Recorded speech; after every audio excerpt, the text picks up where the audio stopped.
Allô, bonjour, je suis Lucielle avec Arc-en-Ciel et dans cette vidéo, je vais partager avec vous ce que je connais sur les différentes sortes de méditation. Comme il y a différentes sortes de personnes, il y a aussi différentes sortes de méditation.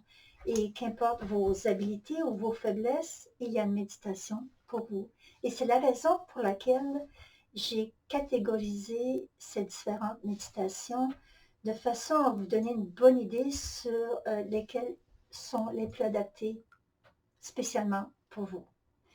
Et il n'y a pas de méditations qui sont plus faciles ou plus difficiles. Tout dépend toujours de nos faiblesses et nos habiletés. Je vais donc commencer par vous les décrire.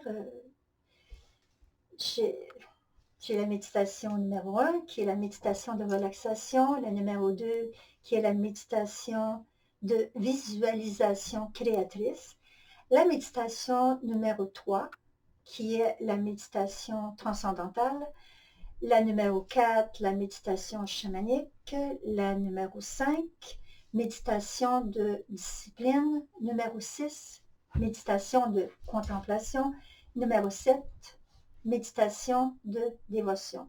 Et je ne parlerai pas des voyages astrales et de la canalisation, même si elles sont en quelque sorte de loin une forme de méditation.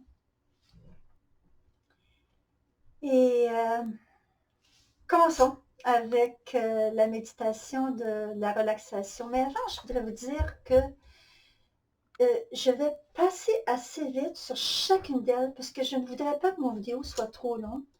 Mais je vais quand même essayer de vous donner un bon résumé détaillé afin que vous ayez vraiment une bonne idée de ce que chacune d'elles est vraiment.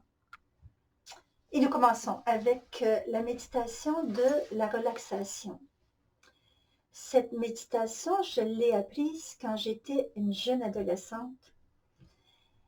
J'avais trouvé un enseignant qui semblait être vraiment bien. Il donnait des spectacles d'hypnose et il était très connu à Montréal à cette époque.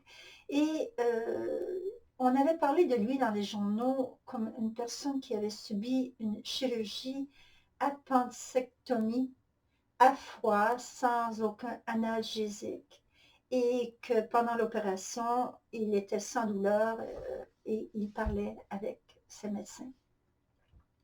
J'ai donc commencé des cours de yoga chez lui, qui était probablement le seul enseignant de yoga à cette époque, dans les années 60. Et ce qui m'intéressait, c'était la méditation, mais il donnait des cours de Hatha Yoga avec une méditation de relaxation après les cours. Et après les exercices d'étirement et de posture yogique, nous nous étendions sur nos tapis et il nous amenait à chaque muscle, un à la fois, à détendre toutes les cellules, les muscles et les nerfs de notre corps, en détaillant chaque partie, en partant des pieds et en montant jusqu'au bout des cheveux. Et nous nous retrouvions après cette méditation dans un état de relaxation profonde. On disait que quelques minutes de cette méditation de relaxation profonde équivaut à plusieurs heures de sommeil.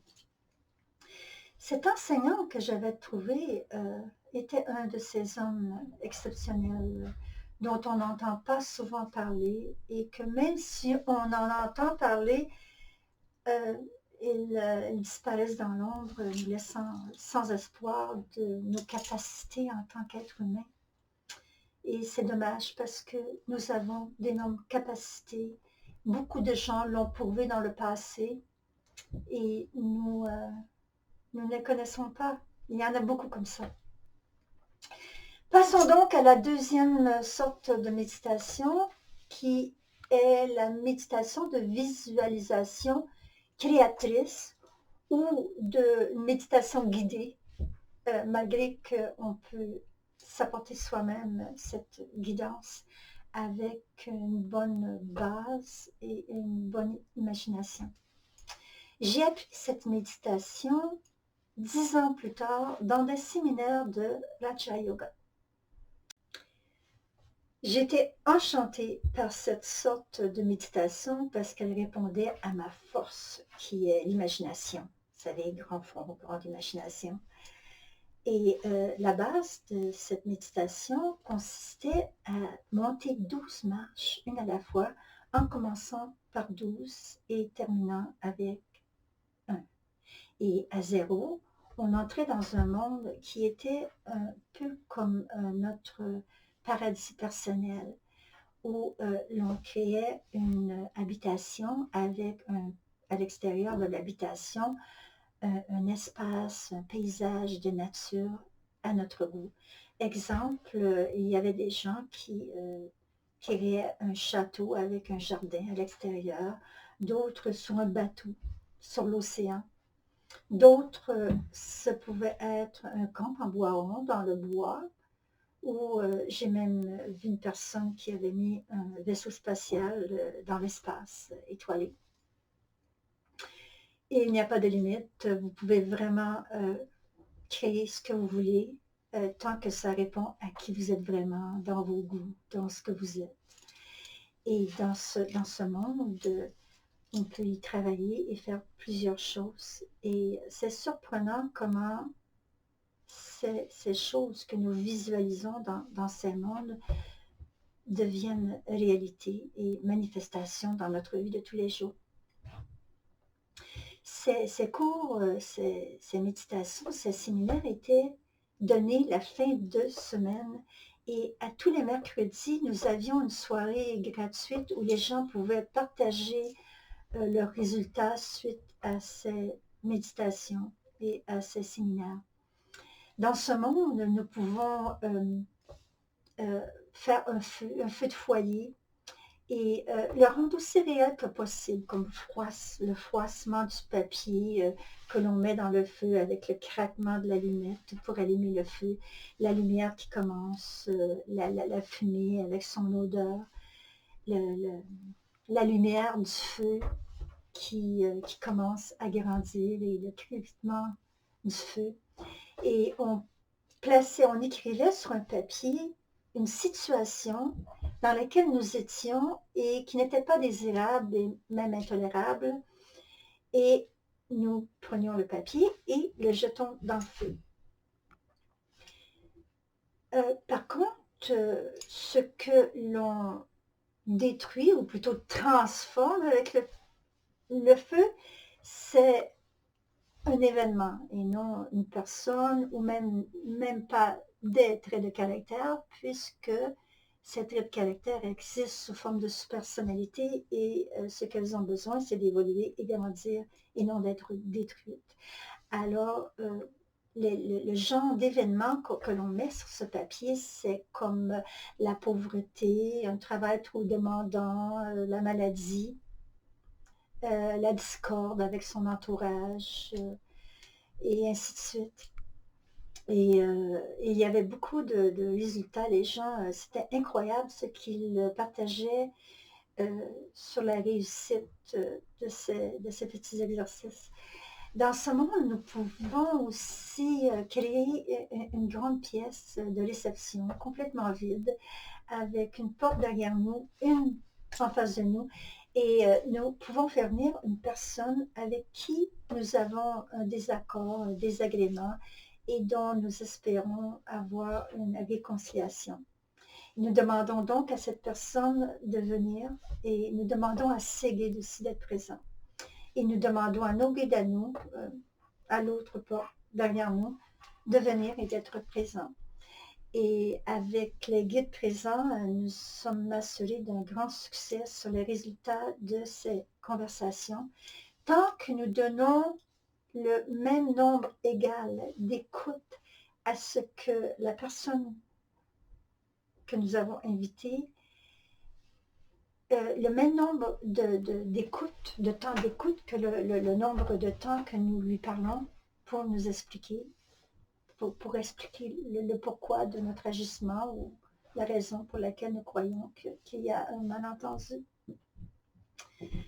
Il y avait cette femme dans les soirées de mercredi de partage qui nous avait dit que suite à cette méditation avec une partenaire de travail avec qui il y avait une grosse mésentente, que le lendemain matin, elle est arrivée au travail et qu'il y avait un bouquet de fleurs sur son bureau avec des excuses et qui disait « Je souhaite renouer notre amitié ». Et vous pouvez aussi, dans ces mondes, créer un élévateur et demander à votre guide, votre ange gardien ou qui que ce soit de venir vous voir. Et quand vous pesez sur le bouton et que la porte s'ouvre, vous pouvez inviter ce personnage à venir s'asseoir avec vous, à prendre le thé devant votre foyer et avoir une conversation. Vous pouvez aussi, dans ces mondes, créer votre décor dans votre habitation comme vous la désirez et à l'extérieur aussi, le paysage, l'endroit où vous désirez habiter. Et vous pouvez vous retrouver surpris, comme je l'ai été quelques années plus tard, de remarquer que vous habitez ou possédez un petit endroit avec beaucoup de similitudes. Cette méditation peut se trouver facilement sur YouTube. Et il y a beaucoup de méditations guidées et si vous n'en trouvez pas, vous pouvez toujours me demander et je vous en ferai une.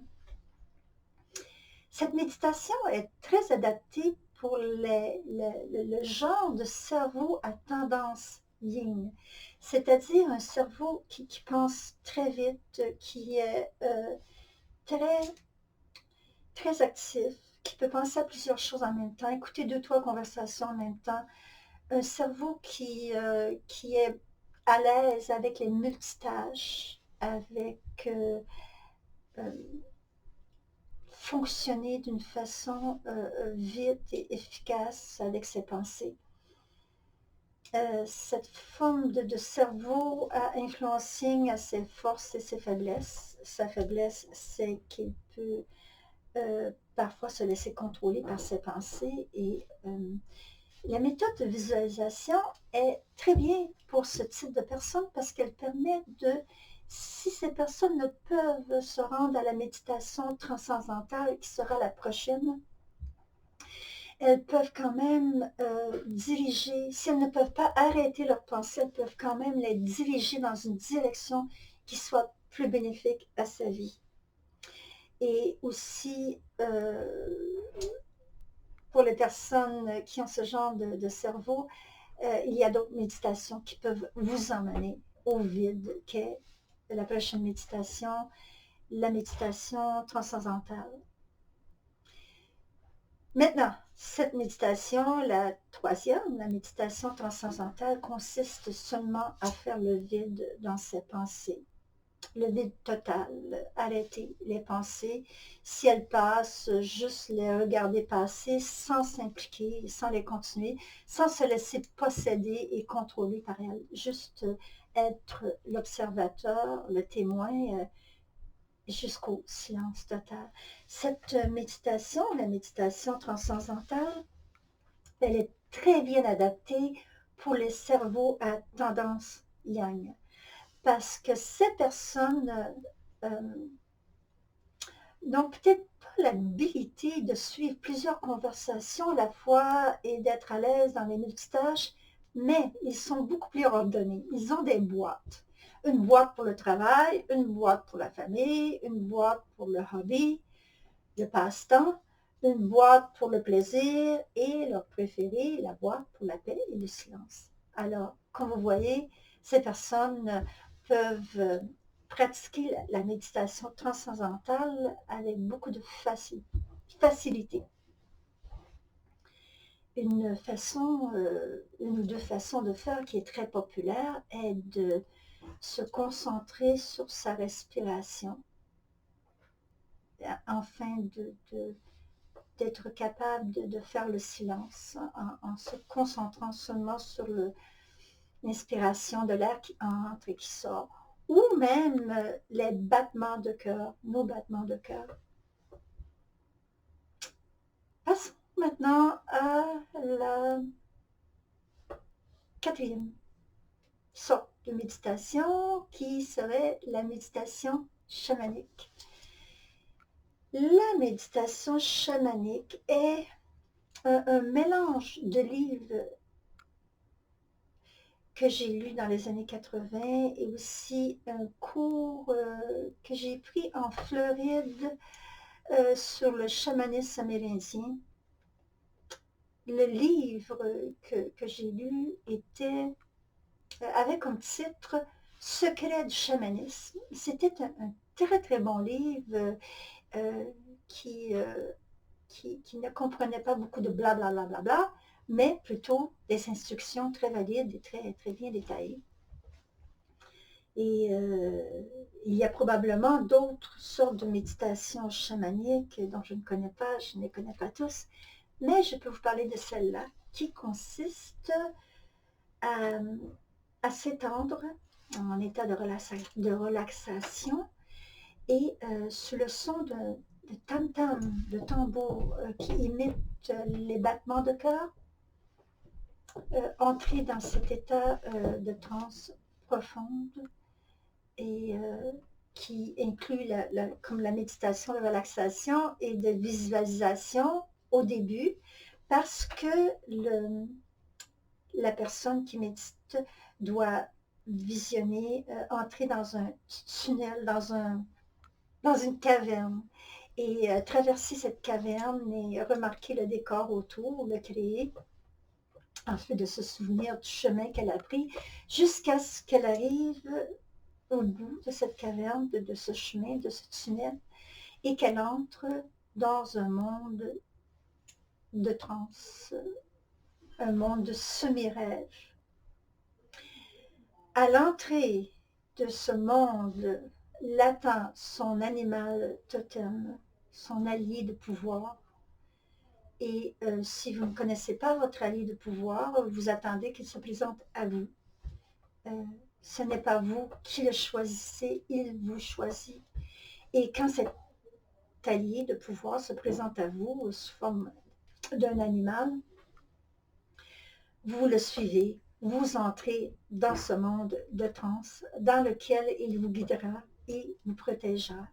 Ce monde, quand vous êtes entré dans ce monde, vous ne faites plus partie du monde de visualisation, comme la deuxième sorte de méditation dont je vous parlais, mais plutôt d'une transe, de vision, de semi-rêve, de semi-conscient.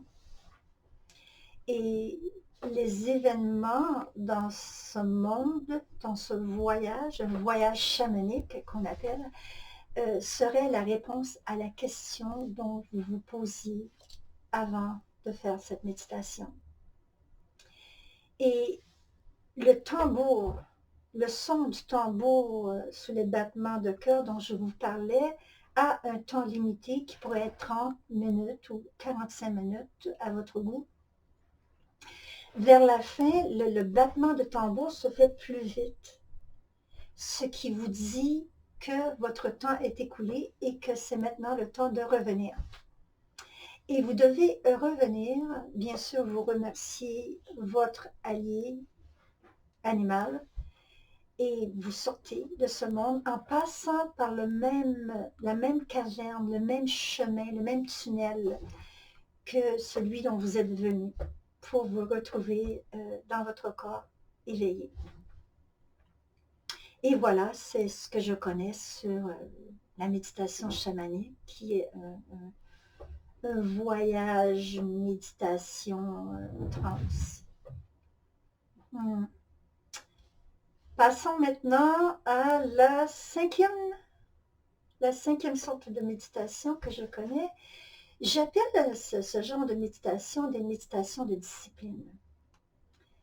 Même si le mot discipline nous semble que cette méditation serait difficile et compliquée, elles sont simples.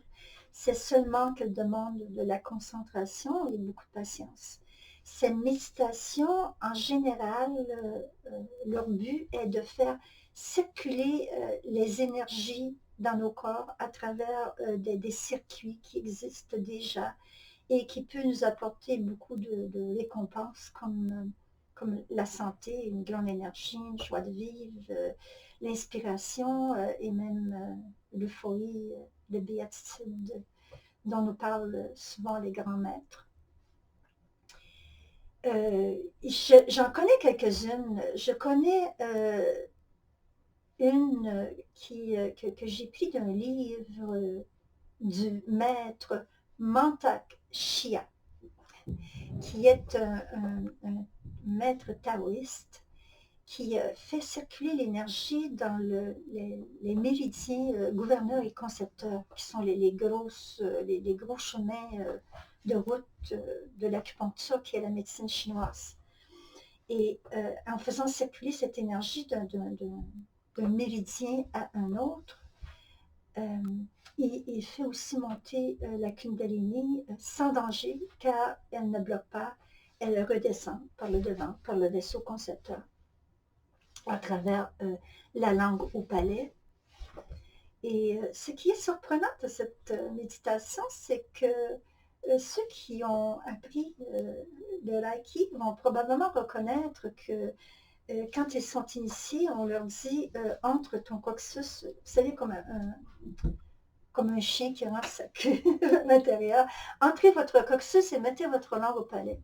Et dans ces initiations de Reiki, on ne nous en dit pas plus, mais je devine que Maître Ishui, qui est celui qui a parti les méthodes de guérison par le Reiki, connaissait cette méditation taoïste qui consistait à faire circuler l'énergie à partir du hara dans le nombril qui descend vers le coccyx et qui remonte vers le derrière, qui est le vaisseau gouverneur, pour redescendre et passer à travers la langue au palais, pour redescendre jusqu'au nombril. Et il remettait l'énergie, il la stockait dans le nombril, dans le hara. Ces méditations sont vraiment intéressantes. Je les ai pratiquées pendant plusieurs mois et je suis revenue aussi, malgré qu'il y a longtemps de cela, j'y reviens souvent à ces méditations. Elles sont extraordinaires. Les livres de Mantak Chia, et je crois que le livre, c'est l'orbite microcosmique et l'orbite macrocosmique, pour ceux qui sont intéressés à des disciplines. Il y a aussi des cours qui se donnent. Il y en a un en anglais qui est de Orin et Dabin, qui parle du corps de lumière et qui aussi fait circuler des centres d'énergie dans le corps. Si vous êtes prêt à payer pour ces cours. Il y a aussi des méthodes très très simples et très faciles, comme de se concentrer sur nos 3 centres de pouvoir, la pinéale, le cœur et le hara, qui sont des centres très puissants. Et ici, en méditation, vous prenez le temps de vous concentrer sur chacun de ces centres de pouvoir. Je place cette méditation dans la méditation de discipline. Elles sont faciles et simples, pas besoin de cours ni de livres. Vous les faites tout simplement comme ça. Il y a aussi une autre méthode facile, simple et gratuite qui est de faire circuler l'énergie en provenance de la terre qui monte dans vos pieds et à travers vous qui monte et vous traverse jusque dans le cosmos. Et à l'inverse, l'énergie du cosmos qui vous traverse et qui, à travers vos pieds, se rendre jusqu'à la Terre. Et avec visualisation, vous pouvez voir le mouvement opposé de l'énergie qui entre de la Terre et de celle du cosmos. C'est aussi une énergie, malgré sa simplicité, c'est une méditation dont l'énergie est très puissante et vous place dans un état de santé à plusieurs niveaux. Elle vaut la peine d'être fait. Et comme je vous disais, il y en a sûrement beaucoup d'autres comme ça, de méditation de discipline, mais je ne les connais pas tous. Et ces méditations sont surtout pour ceux qui pratiquent des arts martiaux, des moines dans des temples secrets. Elles sont pour des guérisseurs, comme je disais tantôt, Maître Ishui, qui a parti les méthodes de guérison de Reiki et qui avait ouvert un centre au Japon, un centre de guérison qui fonctionnait très très bien et il entraînait des guérisseurs et ces guérisseurs avaient de grands succès en guérison. Et cette forme de méditation aussi peut être pratiquée par des gens qui sont seulement dévoués à leur cheminement spirituel. Et voilà pour la 5e méditation, la 5e sorte. Et la 6e sorte, je l'appelle la méditation de contemplation. Pour certaines personnes, c'est la méditation idéale. Elle consiste seulement à s'asseoir, le dos bien droit, sur un banc ou un endroit confortable, et de contempler un endroit qui est la nature. Elle se fait très bien en forêt, sur le bord de l'océan. Elle se fait devant un foyer, un feu de foyer ou un feu de camp.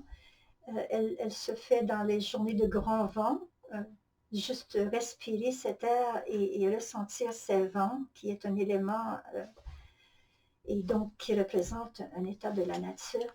Et se laisser emporter par cet amour de la beauté, de la contemplation et du bien-être que cela peut nous procurer, d'admirer et de contempler autant de perfection dans la nature, jusqu'à faire un avec cette nature.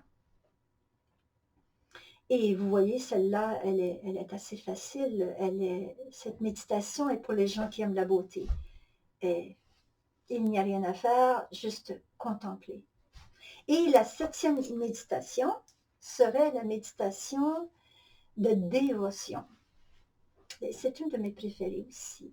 Celle-là, elle consiste seulement à se placer dans le ressenti au niveau du haut cœur et de se laisser, d'ouvrir son cœur et de l'ouvrir et de l'ouvrir et de l'ouvrir assez pour en avoir le souffle coupé, de ressentir ce grand amour et cette grande joie qu'est la vibration, la substance de l'univers au complet dans son tout.